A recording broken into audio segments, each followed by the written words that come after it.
नमस्कार दोस्तों, कौटिल्य क्लासेस के यूट्यूब चैनल में आपका स्वागत है। अब हम कर रहे हैं आज इंजीनियरिंग ड्राइंग का नेक्स्ट भाग 8वां। अब देखो कि इस 8 हम 7वें भाग के अंदर सिंबल कर रहे थे। उन्हीं सिंबलों को आगे बढ़ाते हुए उनके आगे के क्वेश्चन जितने भी बचे हुए हैं उनको सोल्व कर रहे हैं। तो ध्यान से देखना आप और ध्यान से इन बातों को समझना।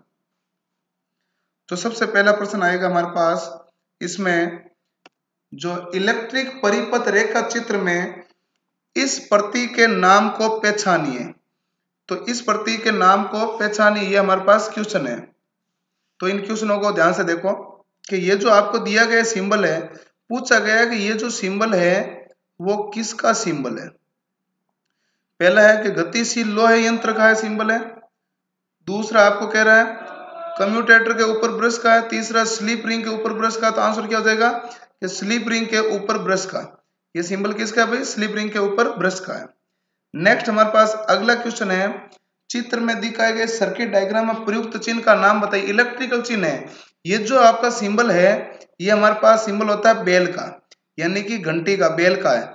ये जो बजर होता है ना, बजर, इस बजर का सिंबल तो इस प्रकार होता है। इसको उल्टा कर देते हैं, इस प्रकार उल्टा कर दिया, फिर यहाँ पर इस प्रकार लेग लगा दिए जाते हैं, तो यहाँ वायर लगा दिए जाते हैं। ये हमारे पास बजर का सिंबल हो जाता है। हॉर्न एंड हुटर का तो सिंबल आप जानते हैं कि हॉर्न एंड हुटर का तो सिंबल इस प्रकार रहता है। तो ये हमारे पास हॉर्न एंड हुटर का सिंबल रहता है। तो ये जो आंसर आपको सिंबल जो दिया गया है, ये सिंबल किसका आएगा? ये सिंबल होगा बेल का। ये इसलिए याद रखना आप इसे। अगला क्वेश्चन, दिए गए चित्र में वायरिंग सर्किट डायग्राम में प्रयुक्त चिन्ह का नाम बताइए। अब आपको देखो छत का पंखा, ब्रैकेट पंखा, एग्जॉस्ट पंखा और पंखे का रेगुलेटर, 4 ऑप्शन दिए। यदि आपको बात पंखा की है तो छत का पंखा का सिंबल तो इतना सा होता है। ये किसका होता है भाई? छत का पंखा। जब छत के पंखे के ऊपर हम सर्कल लगा देते हैं तो ये एग्जॉस्ट पंखा हो जाता है। ये क्या किया? छत के पंखे के ऊपर सर्कल लगा दिया, तो ये किसका हो गया भाई? एग्जॉस्ट पंखा। जब छत के पंखे को हम हॉरिजॉन्टल नहीं बना के वर्टिकली बना देते हैं तो ये हमारे पास कौन सा हो जाता है? ब्रैकेट का पंखा। और यदि हम इस प्रकार का इतना सा सिंबल दे देते हैं तो ये हमारे पास किसका हो जाता है? पंखे का रेगुलेटर। तो आंसर हमारे पास क्या आएगा? एग्जॉस्ट पंखा। तो आंसर आपका आएगा एग्जॉस्ट पंखा, इसमें कंफ्यूजन ना होना। नेक्स्ट क्वेश्चन है कि चित्र में चिन्ह का नाम बताइए। तो AC generator, DC generator, AC generator. AC generator दो बार नाम आ रखा है। ये एसी आपके पास जनरेटर नहीं होकर क्या नाम है? मोटर। तो AC generator, DC generator, AC motor, DC motor. तो पहली बात एम लिखा है तो मोटर ही होगा, तो जनरेटर तो होगा नहीं, गलत है। अब देखो सीधी लाइन खींची है, सीधी लाइन किसकी होती है? डीसी की। तो आप क्या कहेंगे? DC motor. आंसर कौन सा हो जाएगा? चौथा। नेक्स्ट क्वेश्चन है, इलेक्ट्रिकल और इलेक्ट्रॉनिक सर्किट में माइक्रोफोन का प्रतीक क्या होता है?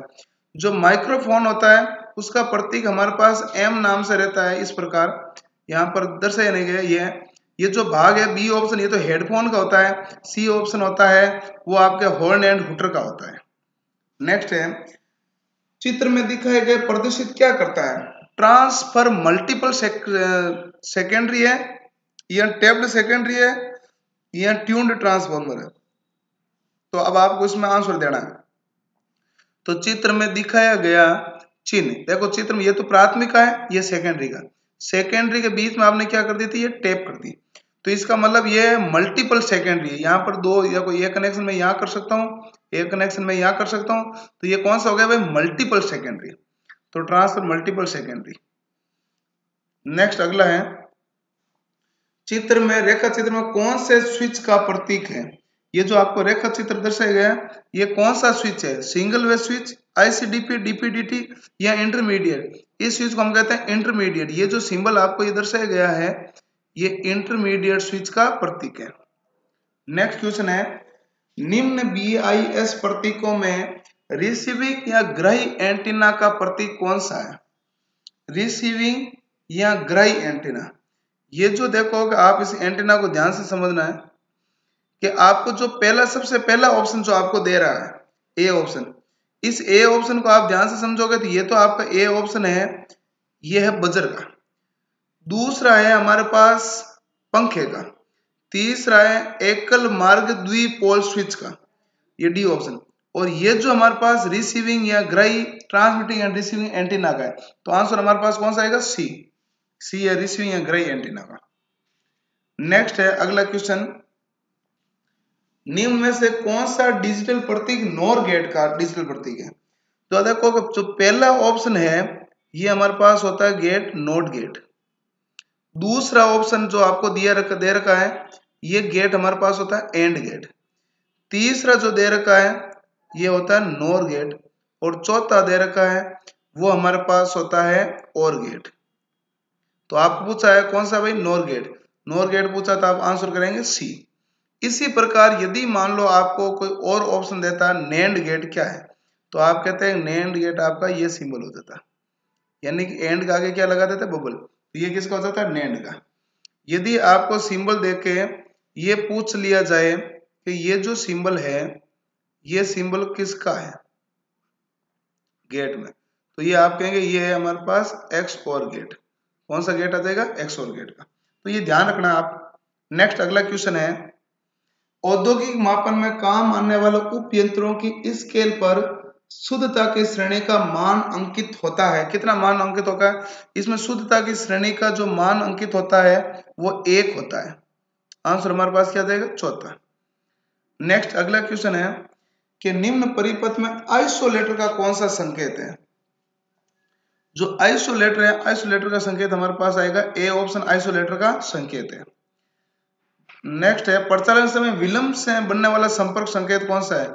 जो विलंब से बनता है वो हमारे पास ए ऑप्शन है, ये विलंब से बनने वाला संपर्क संकेत है, आप ध्यान से देख लेना। अगला क्वेश्चन है, सतह पर कंड्यून्ड वायरिंग के संकेत है। देखो पहला, एक तो कंड्यून्ड वायरिंग, एक वायरिंग, दो अर्थ है। कंड्यून्ड वायरिंग के लिए हमारे पास ये गोल घेरा जरूर आता है। तो पहली बात है कि सी और डी में से होगा। अब मैं एक एक करके आपको इसकी डिटेल समझाता हूँ। सबसे पहला है, ये जो किस पर है? ये होती है सतह पर वायरिंग। ये सतह पर वायरिंग, जो सतह है इस सतह के ऊपर वायरिंग करते हैं हम, जिसे क्या कहते हैं? पहला ऑप्शन सतह पर वायरिंग। ठीक है, सतह पर वायरिंग, कंड्यून्ड वायरिंग नहीं। अब देखो सतह पर कंड्यून्ड वायरिंग कौन सी? ये सतह पर वायरिंग हो गई, ऊपर हमने गोल घेरा लगा दिया, तो सतह पर कौन सी हो गई? कंड्यून्ड वायरिंग। आंसर हो गया सी। ये जो हमारे पास है सतह के ऊपर वायरिंग है, वो सतह पर वायरिंग थी, ये सतह के ऊपर वायरिंग है। तो ये सतह के ऊपर वायरिंग है और ये सतह के ऊपर कौन सी वायरिंग है? Conduit wiring. तो आपका आंसर कौन सा करेक्ट हो जाएगा? C option. नेक्स्ट अगला क्वेश्चन है, 3 फेज ट्रांसफॉर्मर जिसमें 3 पृथक कुंडलन होती है का संकेत निम्न में दिखाया गया है, इसकी पहचान कीजिए। 3 फेज में 3 अलग अलग कुंडली होती है, 3 अलग अलग कुंडली जो आपस में को रिलेटेड रहती है, इस कारण इसे वेन आरेख से संबंधित करते हैं। तो ऑप्शन हमारे पास कौन सा आ जाएगा? ए। तो इस प्रकार दोस्तों आपके पास जितने भी हमारे पास क्वेश्चन रहते हैं उन क्वेश्चनों को आप ध्यान से सोल्व करना और इसको आप आराम से सोल्व करना, क्योंकि यहाँ पर सिंबल जो है वो 1 बाय 1 आपको एक एक सिंबल अलग अलग अर्थ दर्शाता है, तो उन अर्थ की आप ध्यान से पहचान करना। और अगले लेक्चर प्रोजेक्शन के साथ में हम फिर मिलेंगे। धन्यवाद।